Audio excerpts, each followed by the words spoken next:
1944 சென்னையில் ஒரு பத்திரிகையாளரோட கொலை. அந்த கொலை வழக்கில் சிக்கினவங்கள சாதாரண மனுஷங்க கிடையாது. அப்போ இருந்த சினிமாவில் ரொம்ப பெரிய ஸ்டார்ஸ். எம்.கே. தியாகராஜ பாகவதர், என்.எஸ். கிருஷ்ணன், இவங்க 2 பேரும் ஜெயிலுக்கு போனாங்க. ஆனால் கொஞ்சம் வருஷத்துக்கு அப்புறம் அவங்க விடுதலையும் செஞ்சுட்டாங்க. அப்படி அந்த கொலையை செஞ்சது யார்? ஃபஸ்ட்டு கொலை செய்யப்பட்ட C.N. லக்ஷ்மிகாந்தன். அவர் யாருன்னு பார்க்கலாம். அவர் சின்ன வயசுலேருந்தே லாயர் ஆகணுங்கிறது அவரோட ஆசை. வறுமையினால் அவரால் படிக்க முடியல. அப்புறம் பணம் பாசடியில் இவங்களை அரெஸ்ட் பண்ணுறாங்க. 2 தடவை ஜெயிலிருந்து தப்பிக்க ட்ரை பண்ணால 7 வருஷமாக அந்தமான் ஜெயிலில் இருந்தார். அதுக்கப்புறம் ஒரு பத்திரிகையை ஆரம்பிக்கிறார். 1940 சென்னையில் சினிமா பிரபலங்களை பற்றி பரபரப்பாக எழுதி பிரபலமானார். 1943 சினிமா தூதுன்னு ஒரு வார இதழை ஆரம்பித்தார். அந்த பத்திரிகையிலையும் சினிமாவோட விமர்சனங்கள் மட்டும் எழுதாமல் அங்கே ஃபேமஸாக இருந்த நடிகர் நடிகைகளோட தனிப்பட்ட வாழ்க்கை அப்படின்னு சர்ச்சையான பேச்சு எல்லாம் எழுதினார்.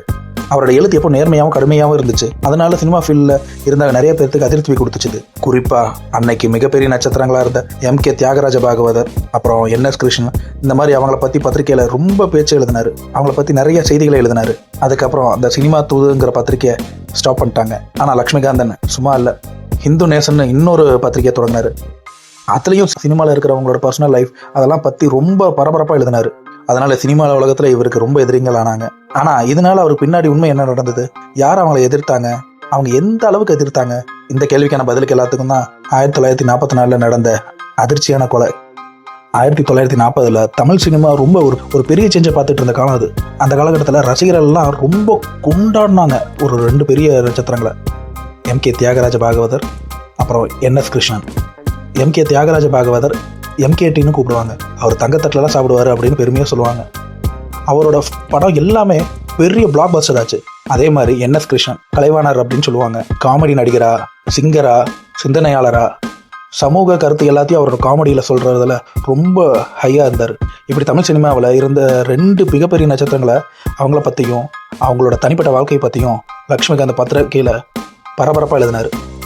அதனாலேயே லக்ஷ்மிகாந்தனுக்கும் இந்த சினிமா பிரபலங்களுக்கும் கருத்து வேறுபாடு வந்துச்சு. குறிப்பாக லக்ஷ்மிகாந்தனோட எழுத்து தனிப்பட்ட தகவல்களால் வெளியே சொல்கிறாரு அப்படின்னு எம்கேட்டையும் என்எஸ்கேவும் அவங்களோட சைட்லேருந்து ரொம்ப எதிர்ப்பு வந்துச்சு. ஆனால் ஒரு முக்கியமான விஷயத்தை நம்ம மறக்கக்கூடாது. லக்ஷ்மிகாந்தன் கூட ஒரு பெரிய மோதல் இருந்தனாலேயே எம்கேட்டையும் என்எஸ்கேவும் நேரடி அந்த கொலையில் சம்மந்தப்பட்டாங்கன்னு சொல்ல முடியாது. அதுக்கப்புறம் நடந்த நீதிமன்ற விசாரணையில் தான் இந்த வழக்கு பெரிய பெரிய திருப்பங்கள் எல்லாம் கொடுத்துச்சு. அப்படின்னு இந்த 2 ஸ்டார்ஸ் எப்படி கொலை வழக்கில் முக்கிய குற்றவாளியாக மாறினாங்க? நவம்பர் 8, 1944 ஒரு ரிக்ஷா, ஒரு பெரிய தாக்குதல், அடுத்த நாள் ஹாஸ்பிட்டலில் ஒரு மரணம்.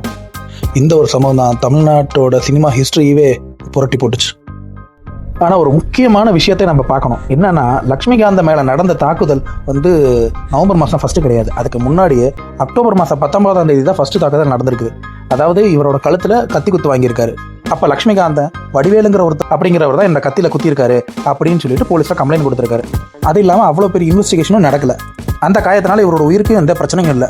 அடுத்த மாதம் நவம்பர் 7ஆம் தேதி, அதாவது சம்பவம் நடக்கிறதுக்கு முந்தின நாள் நைட்டு, லக்ஷ்மிகாந்தன் அவரோட ஃப்ரெண்டு, அதாவது லாயர் நார்குணம், அவரை பார்க்க அவர் வீட்டுக்கு போயிருக்காரு. ஏன்னா நார்குணம் வடிவேல் மேலே கேஸ் கொடுத்ததுக்கு ரிலேட்டட் டாக்குமெண்ட்ஸ் எல்லாத்தையும் ரெடி பண்ணி நார்குணம் வச்சிருக்காரு. அது இல்லாமல் லக்ஷ்மிகாந்தன் என்ன சொல்லியிருக்காருன்னா, நாளைக்கு இந்த டாக்குமெண்ட்ஸ் எல்லாத்தையும் பிரிண்ட் அவுட் எடுத்துட்டு நீ கோர்ட்டுக்கு வந்துரு அப்படின்னு சொல்லியிருக்காரு. இது எல்லாம் முடிஞ்சோன்னே அடுத்த நாள், அதாவது நவம்பர் 8ஆம் தேதி காலையில் 9 மணிக்கு லக்ஷ்மிகாந்தன் நார்குணம் வீட்டுக்கு போயிருக்காரு. அவர் ரெடி பண்ண டாக்குமெண்ட் எல்லாம் பிரிண்ட் அவுட்டும் எடுத்துட்டும் போயிருக்காரு. அப்புறம் ஒரு 10 மணிக்கு அவர் ஒரு ரிக்ஷாவில் கிளம்புறாரு. அதாவது இந்த டாக்குமெண்ட்ஸ்லாம் எடுத்துட்டு கோர்ட்டுக்கு போகலான்னு சொல்லிட்டு லக்ஷ்மிகாந்தன் கிளம்புறாரு. அந்த ரிக்ஷா நார்குணம் வீட்டிலேருந்து கொஞ்சம் தூரம் நவுந்து போனோன்னே ஜென்ரல் கொலின்ஸ் ரோடு பக்கம் போனோன்னே ஒரு 3 பேர் இந்த ஒரு ரிக்ஷாவை நிறுத்துறாங்க. அந்த ரிக்ஷாவில் இருக்கிறவர் கூட பேச்சுவார்த்தை நடத்துகிறாங்க. அந்த பேச்சுவார்த்தை தாக்குதலாக போகுது. அந்த தாக்குதலில் ஆரம்பித்து கத்தி குத்தாகுது. அப்போ அதை பார்த்து அந்த ரிக்ஷா ஓட்டுனவர் பயந்துட்டு ஓடுறாரு. லக்ஷ்மிகாந்தனுக்கு கத்தி குத்துனால 3 இடத்துல காயமாயிருச்சு. மெயினாக அவர் வயிற்றுல கத்தி குத்து வாங்கியிருக்காரு. அப்போ பிளட்டு நிற்கல, பிளட்டு நிறையா வந்துச்சு. அப்பையும் அவர் கோர்ட்டுக்கு போகாமல் நார்குணா வீட்டுக்கு போயிருக்காரு. நார்குணா வீட்டுக்கு போயிட்டு, நம்ம முதல்ல இதை கம்ப்ளைண்ட் பண்ணணும், எனக்கு ட்ரீட்மெண்ட்டை விட ஃபர்ஸ்ட் போலீஸில் கம்ப்ளைண்ட் பண்ணணும் அப்படின்னு சொல்கிறாரு. நார்குணமும் வேற ஒரு ரிக்ஷாவை ரெடி பண்ணி ஹாஸ்பிட்டல் போயிட்டு இருக்காங்க. ஹாஸ்பிட்டல் போகிற வழியில் வேப்பேரி போலீஸ் ஸ்டேஷனில் நிறுத்தி கம்ப்ளைண்ட் பண்ணுறாங்க. அங்கே இருக்க போலீஸ்காரங்க லக்ஷ்மிகாந்தனுக்கு பேப்பர் கொடுத்து லக்ஷ்மிகாந்தனை கம்ப்ளைண்ட் எழுத சொல்கிறாரு. ஆனால் அவர்னால முடியல. அதனால அங்கே இருந்த police inspector Krishnan Nambiar Lakshmikanthan detail சொல்ல கிருஷ்ணன் நம்பியார் அவரே பேப்பரில் கம்ப்ளைண்ட்டாக எழுதுறாரு. இப்போ லக்ஷ்மிகாந்தன் சொல்ல இன்ஸ்பெக்டர் எழுதினது தான் இந்த கேஸோட ஃபர்ஸ்ட் எவிடன்ஸாக இருந்துச்சு. அதுக்கப்புறம் ஹாஸ்பிட்டல், அதாவது மெட்ராஸ் GHல இவர் அட்மிட் பண்ணுறாங்க. அட்மிட் ஆகி நைட்டு ஃபுல்லாக ரத்தப்போக்கு நிற்கலை. எல்லா ட்ரீட்மெண்ட்டும் பண்ணுறாங்க, என்ன ஆனாலும் நிற்கலை. அப்புறம் காலையில், அதாவது 9 நவம்பர் அன்னைக்கு அதிகாலை 4:15 லக்ஷ்மிகாந்தன் உயிர் இழந்துட்டார். அதுக்கப்புறம் விசாரணை ஆரம்பிச்சுது. அப்போ விசாரணை ஆரம்பிச்சோன்னா 2 பேர் அதில் அடிபட்டுச்சு. ஒன்று வடிவேல், இன்னொன்று நாகலிங்கம். மெயினாக லக்ஷ்மிகாந்தன் ஏற்கனவே வடிவேல் மேலே கேஸ் கொடுத்துருக்காரு. போலீஸ் இன்வெஸ்டிகேஷன் இன்னும் டீப்பாக இறங்குச்சு. இந்த சம்பவம் வெறும் இண்டிவிஜுவலாக நடந்ததா இல்லை யாராவது பணம் கொடுத்து இதை பண்ண சொல்லியிருக்காங்களா அப்படின்னு எல்லாருமே பார்த்தாங்க. இந்த கேஸ் தான் தமிழ் ஃபிலிம் இண்டஸ்ட்ரியிலேயே ஒரு டேர்னிங் பாயிண்டாக போச்சு. அந்த காலத்தில் லக்ஷ்மிகாந்தனுக்கும் நிறையா சினிமா ஸ்டார்ஸுக்கும் மோதல் இருந்துச்சு.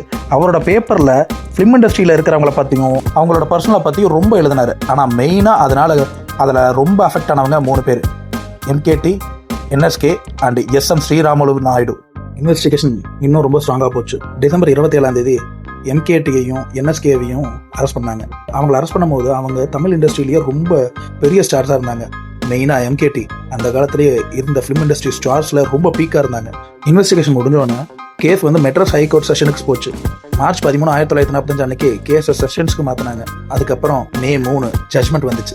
1945 மெட்ராஸ் ஹைகோர்ட்டோட ஜட்மெண்ட் என்னன்னா, 8 பேர் லக்ஷ்மிகாந்தனோட கொலை கேஸில் இருக்கிறாங்க. அதில் ஃபஸ்ட்டு 2 பேர் தான் டைரக்டாகவே கொலை செஞ்சுருக்காங்க. மற்ற 6 பேரும் இதில் கணக்கில் இருக்காங்க அப்படின்னு சொன்னாங்க. ஜூரி எம்கேடியும் என்எஸ்கேவும் தான் அக்வெஸ்ட் அப்படின்னு ஜட்மெண்ட் கொடுத்தாங்க. அவங்களுக்கு ஆயுள் தண்டனையும் கிடைச்சிது. அந்த காலத்தில் டிரான்ஸ்போர்ட்டேஷன் ஃபார் லைஃப் அப்படிங்கிற ஆயுள் தண்டனை தான் ஒரு ஸ்ட்ரக்சராக இருந்துச்சு. அவங்கள ஜெயிலில் அடைச்சிட்டாங்க. ஆனால் ஒரு விஷயம் என்னன்னா, எஸ்எம் ஸ்ரீராமுலு நாயுடு என்னானாரு, ஆனால் ஃபிலிம் இண்டஸ்ட்ரியில் டைரக்டராக ப்ரொடியூசராக இருந்த எஸ்எம் ஸ்ரீராமுலு நாயுடு இந்த கேஸில் ஒருத்தராக இருந்தார். ஆனால் எம்கேடியையும் என்எஸ்கேவையும் மட்டும்தான் அக்விஸ்டான்னு பார்த்தாங்க. ஸ்ரீராமுலு நாயுடு ரிலீஸ் ஆகிட்டார். அது எப்படி? ஆனால் எம்கேடியும் என்எஸ்கேவும் அவங்களோட சைடில் மறுபடியும் மேல் அப்பீல் பண்ணாங்க. 29 அக்டோபர் 1945 அன்னைக்கு மெட்ராஸ் ஹைகோர்ட் தீர்ப்பு வழங்குச்சு. ஆனால் இவங்க மறுபடியும் மேல்முறையீடு போட்டாங்க. ஆனால் ஹைகோர்ட் அவங்க அப்பீலை ஏற்கலை. அவங்க தொடர்ந்து சிறையில் தான் இருந்தாங்க. அந்த காலத்தில் இந்தியாவில் இருந்த ஃபைனல் டிசிஷன் எடுக்க வேண்டிய ஹைகோர்ட் விஷயம் எல்லாமே judicial committee of the privacy council, அது லண்டனில் இருந்துச்சு. எம்கேடியும் என்எஸ்கேயும் அங்கே அப்பீல் செஞ்சாங்க. அந்த கேஸை privacy council appeal number 79 1946 விசாரிச்சாங்க.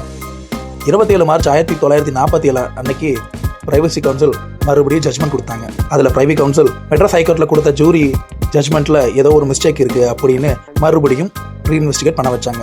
ஜூரியோட judgement கரெக்டாக தப்பா அப்படின்னு மெட்ராஸ் ஹைகோர்ட் மறுபடியும் பரிசீலிக்கணும்னு சொல்லிட்டு சொன்னாங்க.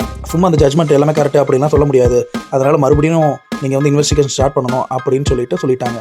மெட்ராஸ் ஹைகோர்ட்டும் மறுபடியும் இன்வெஸ்டிகேஷன் ஆரம்பிக்க சொன்னாங்க. இதுக்குள்ளே எம்கேடியும் என்எஸ்கேவும் ஒரு 30 மாதங்களாக ஜெயிலே இருந்தாங்க.